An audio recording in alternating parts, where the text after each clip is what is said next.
గాయత్రి విద్యానికేతన్లో ముందస్తు సంక్రాంతి సంబరాలు. పెద్దపల్లి పట్టణంలోని గాయత్రి విద్యానికేతన్లో ఈరోజు విద్యార్థినులకి ముందస్తు సంక్రాంతి వేడుకల్లో భాగంగా ముగ్గుల పోటీలు నిర్వహించారు. ఈ సందర్భంగా విద్యార్థినులు వివిధ రకాల ఆకృతులలో వేసిన రంగవల్లులు అందరినీ ఆకర్షించాయి. ముఖ్యంగా చిన్నారులు వేసిన ముగ్గులు, ఒక అమ్మాయి బంధాలను గూర్చి తెలిపే సందేశాత్మక ముగ్గు ప్రత్యేక ఆకర్షణగా నిలిచాయి. రకరకాల బొమ్మలతో ఏర్పాటు చేసిన బొమ్మల కొలువుని పిల్లలు ఆసక్తిగా వీక్షించారు. అనంతరం బాలరకి గాలిపటాల పోటీలు నిర్వహించగా అందరూ ఆనందంతో కేరింతలు కొడుతూ ఉత్సాహంగా పాల్గొన్నారు. పలు విద్యార్థులు హరిదాసు వేషధారణలో రావడం అందరినీ ఆకట్టుకుంది. అనంతరం భోగి మంటలు వేసి వాటి చుట్టూ పిల్లలు, టీచర్లు అందరూ చేరి ఆనందంతో నృత్యం చేశారు. గాయత్రి విద్యానికేతన్ కరెస్పాండెంట్ రజనీదేవి కూడా వారితో పాటు నృత్యం చేస్తూ వారిని ఉత్సాహపరిచారు. విద్యార్థుల సాంస్కృతిక కార్యక్రమాలు అందరినీ అలరించాయి. ఈ సందర్భంగా ముఖ్య అతిథిగా విచ్చేసిన గాయత్రి విద్యా సంస్థల చైర్మన్ అల్లంకి శ్రీనివాస్ పిల్లలు వేసిన వివిధ ముగ్గుల బొమ్మల కొలువులని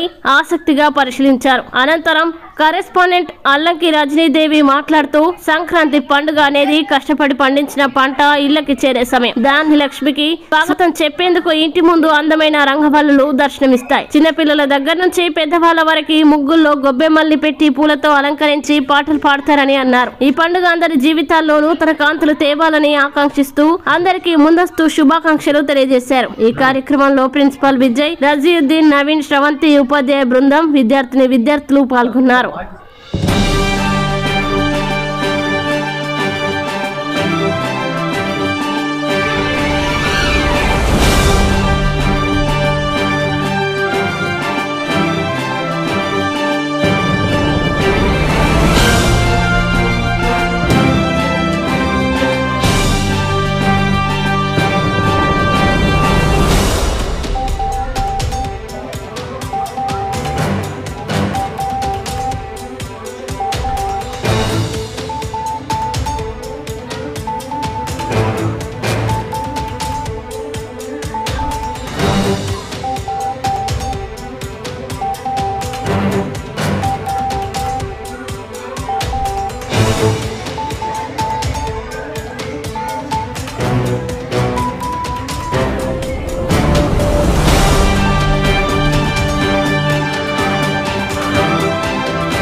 కూడా ఎంతో ఉత్సాహంగా ఆనందంగా మూడు రోజులు జరుపుకునే చాలా పెద్ద పండగ సంక్రాంతి. సో మొదటి రోజు భోగి, చిన్నపిల్లలకి భోగి పళ్ళు పోస్తూ సూర్యుని ఆశీర్వాదం కోరుతూ చేసుకుంటారు. రెండో రోజు సంక్రాంతి. సో ముత్తైదువులందరూ కూడా పసుపు కుంకుమ అవన్నీ కూడా నోముకొని ఇంట్లో అందరూ కూడా ఆయురారోగ్యాలతోనే ఉండాలని దేవుణ్ణి ప్రార్థిస్తూ చేసుకుంటారు. మూడో రోజు పశుపక్షాదులను పూజిస్తూ పాడి పంటలు చాలా వృద్ధి చెందాలని, అన్ని బాగుండాలని చెప్పేసి జరుపుకోవడం జరుగుతుంది. ఈ 3 రోజుల పండుగ ఇది.